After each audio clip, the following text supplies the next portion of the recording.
இங்கே most of the corporates வந்து பார்த்தீங்கன்னா இந்த ட்ராயர் ஃபிக்ஸ் பண்ணுறதுல ரொம்ப நேரம் டைம் எடுத்துப்பாங்க. அது காரணம் என்னென்னா, இந்த ட்ராயரை சின்னதாக கட் பண்ணிவிட்டு அதுக்கப்புறமா இந்த டெலஸ்கோப்பில் ஃபிக்ஸ் பண்ண போகும்போது அது சைஸ் கரெக்டாக இல்லாதனால சைலெல்லாம் சின்னதாக பிட் பீஸாக கொடுத்துட்டு ஃபிக்ஸ் பண்ணிட்டுருப்பாங்க.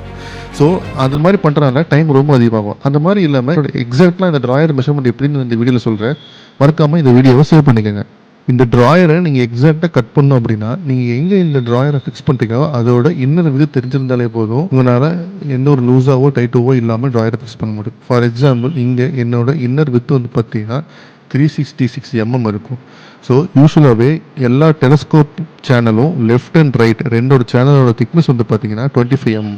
ஸோ இந்த 366 mmல இந்த 25 mm மைனஸ் பண்ணோம் அப்படின்னா 341.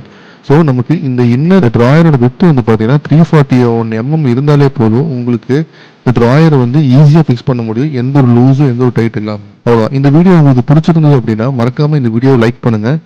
உங்களோட தெரிஞ்ச carpenter and architect and interior டிசைனருக்கு மறக்காமல் ஷேர் பண்ணுங்கள்.